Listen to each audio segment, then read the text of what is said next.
నమస్తే అన్న, మీ పేరు? మరదల రాంబాబు. ఊరన్నా? టీ నరసాపురం మండలం ఎలగపాడు పంచాయతీ. అన్న, జగన్ గారి పరిపాలన ఈ 5 ఇయర్స్ చూసారు మీరు. జగన్ గారి పరిపాలన చూసారు, అంతకుముందు టీడీపీ పరిపాలన చూసారు. ఎవరి పరిపాలన బాగుందని మీకు అనిపిస్తుంది? మాకైతే జగన్ గారి పరిపాలన బాగుంది. ఎందుకనండి? అందరికీ అన్ని సదుపాయాలు చేస్తున్నారు. ఇంటికి ప్రతి ఇంటికి వెళ్ళి ఆ పార్టీ లేదు ఈ పార్టీ లేదు, ప్రతి వాళ్ళకి ఏది ఉందో ఏది లేదు, ఏం కావాలి మంచి చెట్లు అన్నీ అడుగుతున్నారు. లేచినా లేకపోయినా కొడుకు పెళ్ళం చూసినా చూడకపోయినా ఈయన చూస్తున్నాడు. ఇంకంతకన్నా ఎక్కువ కావాల్సిందే ఉంది. అంటే మీ ఊరిలో జగన్ గారి పరిపాలన వల్ల వచ్చిన మంచి పనులు ఏమన్నా చెప్పగలుగుతారా? మాకు పెన్షన్ అవ్వచ్చు, రేషన్ అవ్వచ్చు, కరెంట్ విషయాలు అవ్వచ్చు, ఇటు తిరిగి రోడ్లు అన్నీ బాగానే ఉంది. లోకల్ లీడర్స్ పరిపాలన పోవాలా. పైన పరిపాలన బాగుంది, పైన బాగుంది కానీ లోకల్ లీడర్స్ మెయింటెనెన్స్ పోవాలా. అది మారితే జగన్ గారిని చేసిన వాళ్ళు ఎవరు ఎన్ని సంవత్సరాల పరిపాలనలో యశ్మన్ నాయకుని ఎవరు చూడాల. అంతే అంటారు. ఓన్లీ లోకల్ లీడర్స్ ప్రాబ్లం తప్ప ఆయన పరిపాలన లోపాలు అయితే ఏం లేవు. ఏం చెప్తాకేముంది, ఎవరైనా పోనీ అట్టే టీడీపీ వాళ్ళని చూపిమనండి, పోనీ ఈయన పరిపాలనలో ఏం లోపం ఉందో చెప్పమనండి. చేయగలుగుతారేమో చూద్దాం, చూపిస్తారేమో చూద్దాం. పోనీ మరి ఈ లెక్క ప్రకారం ఈసారి ఎన్నికలలో జగన్ గారు గెలిచే అవకాశం ఉందంటారా? కంపల్సరీగా సీఎం ఆయనే. మళ్ళీ 100 నుంచి 115 సీట్ల లోపల మళ్ళీ సీఎం ఆయనే గెలిచే అవకాశం కంపల్సరీగా. ఇప్పుడు చంద్రబాబు గారు, పవన్ కళ్యాణ్ గారు ఇద్దరు కలిసారు కదా, దానివల్ల ఎఫెక్ట్ వల్ల ఏమన్నా ముందు టీడీపీ గవర్నమెంట్లో అప్పుడు 5 సంవత్సరాలు చేశారు. తర్వాత అప్పుడు 5 సంవత్సరాలు అప్పుడు మేనిఫెస్టో ఏమైంది, అప్పుడు 666 హామీలు ఇచ్చారు. అందులో ఒక హామీ అన్నా చేసాడా? కనీసం వాళ్ళ మేనిఫెస్టో కాగితం ఉందేమో అడగని ఉందాము. ఎలా గెలుస్తారో అప్పుడు చెప్తాం మేము. ఎందుకు గెలవాలి, ఎందుకు ఓటు వేయాలి, అసలు వాళ్ళకి వాళ్ళు చేసింది ఏముంది? ఎప్పుడు 4 సంవత్సరాలన్నర మీరు పెళ్లి చేసుకున్నారు, 4 సంవత్సరాలన్నర మీ ఆవిడని వదిలేశారు, పిల్లల్ని ఆవిడని. పసుపు కుంకుమ అనుకుంటా 6 నెలలు ఎలక్షన్ ఉందనంగా వచ్చి 10,000 ఇస్తే ఎంగిలి మెతుకులకి వీళ్ళు వారేసి కుక్క బిస్కెట్లకి ఎవడన్నా అమ్ముడు పోతాడా? ఎలక్షన్ వచ్చాకైనా సీసాను జాకెట్ మొక్క, అంతేనా మీ పరిపాలన? అంటే ముందు నుంచే ఇస్తున్నాము అని చెప్పేసి అంటున్నారు కదా. ఏం చేశారు ముందు నుంచి? లోకేష్ని ఎలా డెవలప్ చేయాలి, కమ్మూరుని ఎలా డెవలప్ చేయాలి, వాళ్ళ పార్టీ నాయకుల్ని క్యాడర్ని ఎలా డెవలప్ చేయాలి తెలుసుకున్నారు, అంతేనా? చేసింది అదేనా? చింతలేని ప్రభాకర్కి ఎంత ఉండేది? జడ్పీటీసీ పోటీ చేసినప్పుడు అంత ఉంది చింతలేని ప్రభాకర్కి. వీళ్ళు ఎక్కడి నుంచి వచ్చింది?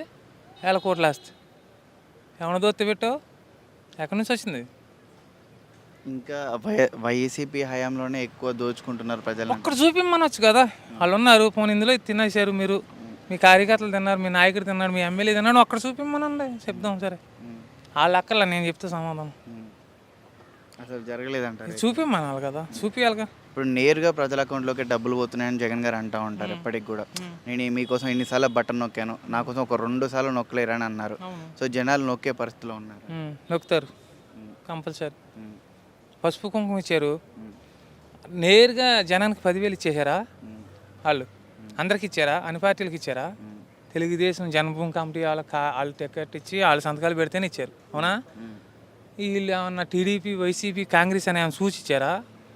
నీకు ఇచ్చారు, నాకు ఇచ్చారు. ఒక నీ జడ్పీటీసీ, ఎంపీటీసీలకు కూడా ఇచ్చారు కదా, ఎమ్మెల్యే క్యాండిడేట్లకు కూడా వెళ్తున్నాయి కదా నిధులు. ఎవరికి ఆపలేదు కదా, ఇంటి బిల్లు ఎవరికన్నా ఆపారా? ఆపలేదుగా. అంటే ఇప్పుడు మీరు అంటున్నారు కదా, మా సేమ్ పార్టీ అదర్ పార్టీస్ అని చూడకుండా ఇస్తున్నారు స్కీమ్స్ అని చెప్పేసి. ఇప్పుడు టీడీపీ హయాంలో ఉన్నప్పుడు ఓన్లీ వాళ్ళ పార్టీ వాళ్ళకి ఇచ్చారు. ఓన్లీ వాళ్ళ పార్టీ వాళ్ళకి ఆ జన్మభూమి కమిటీలో 4 ఉంటారు, ఆ 4కే ఇచ్చారు. వాళ్ళు సంతకాలు పెడితేనే మనకు లోన్లు వచ్చాయి. ఇప్పుడు జగన్ గారు కక్ష రాజకీయాలు చేసి టీడీపీ పార్టీ వాళ్ళకి అసలు స్కీమ్స్ వెళ్ళకుండా చేస్తున్నారు అంటున్నారు. అందులో ఎంతవరకు నిజం? ఆ మాట పంచాయతీలో అవ్వచ్చు, కార్పొరేట్ సంస్థలో, మున్సిపాలిటీలో ఎక్కడైనా సరే, మేము టీడీపీ మాకు ఈ నిధులు రాలేదని ఎవరితోనో చెప్పిస్తారేమో, వాళ్ళ నాయకులు కానీ వాళ్ళు కానీ చెప్పిస్తే మేము వాళ్ళు ఏదంటే దానికి సమాధానం చెప్పే దానికి సిద్ధంగా ఉన్నాం. మేము వాళ్ళ నెంబర్లతో సహా, వాళ్ళ పంచాయతీ నెంబర్లకు కూడా మేము ఆపామని ఎక్కడన్నా చూపిస్తే, మా వైసీపీ పార్టీ వాళ్ళు టీడీపీలు చూపించగలిగితే దానికి మేము సమాధానం చెప్తాం. లేదు వాళ్ళు ఆపారని మేము చూపిస్తాం, మాకు సమాధానం చెప్తారేమో అడగండి. అంటే ఇప్పుడు మీరు అంతకుముందు ఎన్నికల్లో ఇప్పుడు చంద్రబాబు నాయుడు గారిని చూసారు, అంటే రాష్ట్రం ఏర్పడిన తర్వాత ఇప్పుడు జగన్ గారి పరిపాలన చూస్తున్నారు. ఇద్దరి మధ్యలో వ్యత్యాసం ఉందంటే ఏం చెప్తారు? ఉంది. ఏం వ్యత్యాసం? వాళ్ళకి క్యాస్ట్ ఫీలింగ్ ఉంటుంది. వాళ్ళే తెలుగుదేశం లీడర్స్, వాళ్ళకి అమ్మోరే తెలసొక్క వేసుకోవాలి. మనం ఎప్పుడు వాళ్ళ చెప్పుల కింద నలిగిపోయి ఉండాలి. తెలసొక్క వేసుకోకూడదు, వాళ్ళతో పాటు మనం భోజనం చేయకూడదు. అలా నిజంగానే ఉందంటారు లేదా? ఇప్పుడు ఎక్కడి దాకా ఎందుకు బళ్ళు ఉన్నాయి? చంద్రబాబు అన్ని సంవత్సరాలు పరిపాలించాడు, నేను 14 40 సంవత్సరాలు ఇండస్ట్రీ అని చెప్తాడు. ఎప్పుడైనా గవర్నమెంట్ స్కూల్ని ఏ స్కూల్నైనా డెవలప్ చేశాడా? నారాయణ వీళ్ళన్నీ వీటిని పైకి తీసుకొచ్చాడు తప్ప గవర్నమెంట్ స్కూల్ ఎక్కడన్నా డెవలప్ అయిందా? ప్రైవేట్ స్కూల్ ఎక్కడన్నా డెవలప్ అయినాయా? హాస్పిటల్స్ ఎప్పుడన్నా గవర్నమెంట్ హాస్పిటల్ ఎలా ఉన్నాయి ఎప్పుడన్నా? ఇప్పుడున్న హాస్పిటల్ ఉన్నట్టు వాళ్ళ మట్టుకే చూసుకున్నారు. ఇతర దేశాల్లో తెలుగుదేశం గవర్నమెంట్లో ఇతర దేశాల్లో చదువుకున్నది ఎవరు? జాబులు వచ్చింది ఎవరికి? సీట్లు వచ్చింది ఎవరికి? ఏ క్యాస్ట్కి వచ్చినాయి చెప్పండి?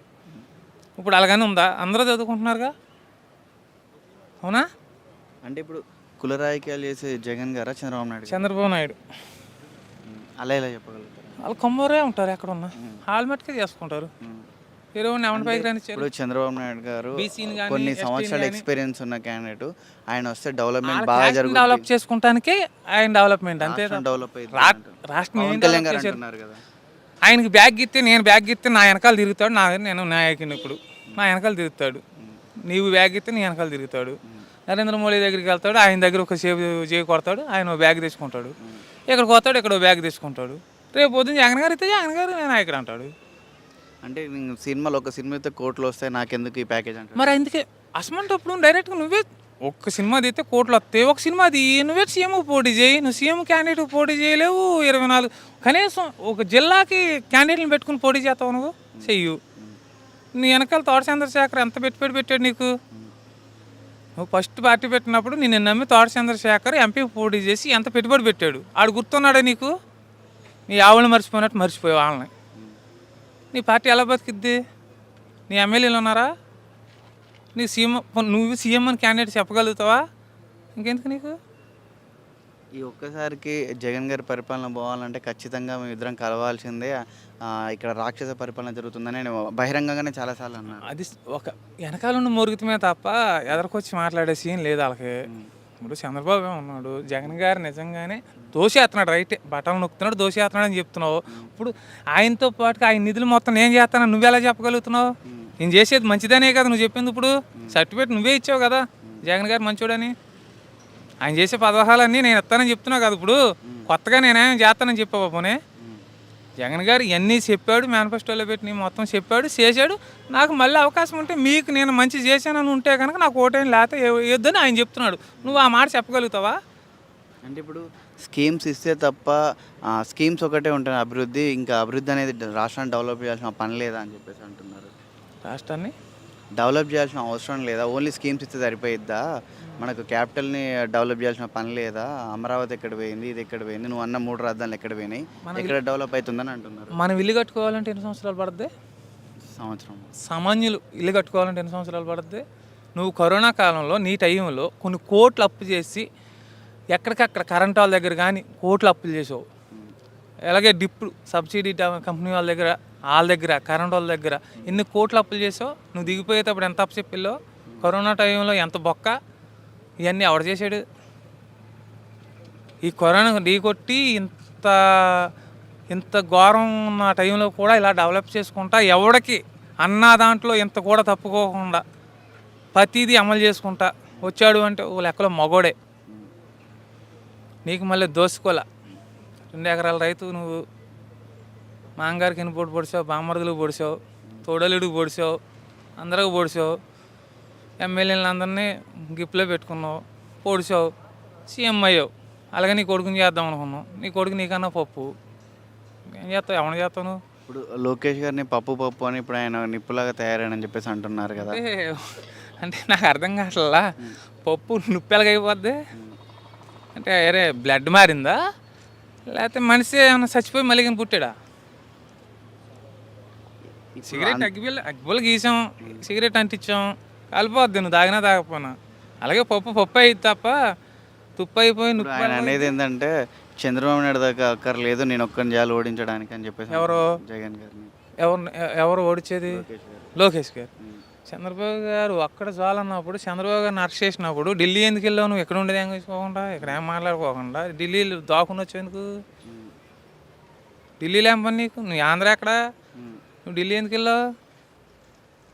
ఏసీ రూమ్లో పప్పుంటాకి వెళ్ళావా? కారణమ్మాలతో పులితాకి వెళ్ళావా?